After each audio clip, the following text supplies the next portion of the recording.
Okay, good morning mga idol. Ito na naman tayo na buhay mekaniko. Meron tayong isang client tumating.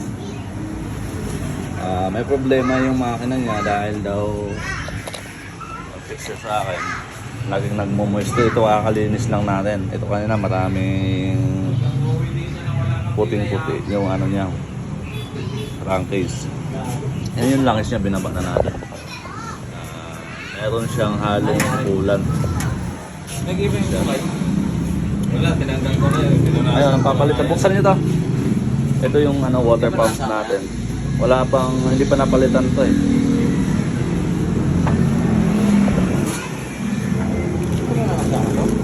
Wala pa.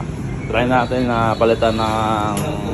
Kasi kadalasan possible nangyayari pag halo yung kulan at saka langis is yung water pump mo. Excuse. Yung water pump na kit.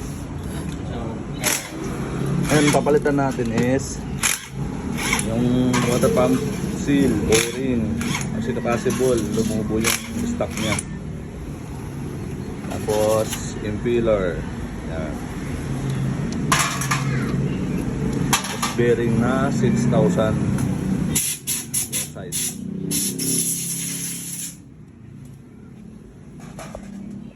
Yan po yun, kadalasan nagsisira. Tatlo na yan. Kapag nagpalit tayo,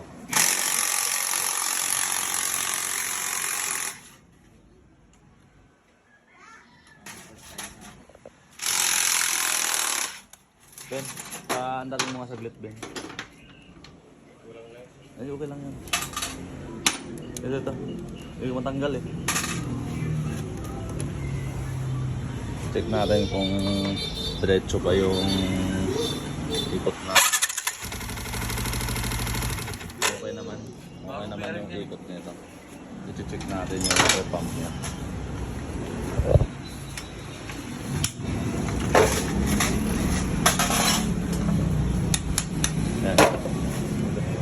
Bulog yun, possible mga sir.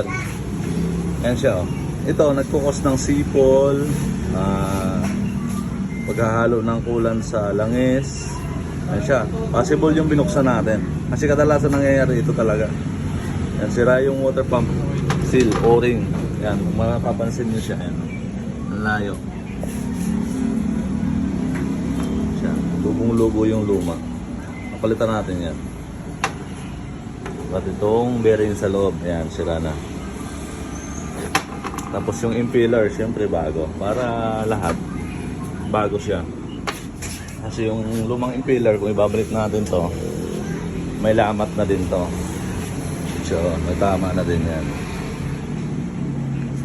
Importante lang sa paglagay ng ano, hindi nagbo-burn tong cam bolts. Yan. Yan ang pinaka-importante kasi kung bagong palit yung water pump mo, lahat bago, tapos bumalik pa din yung problema, ito na i-check nyo. Pero ito okay naman. Ito lang yung papalitan natin.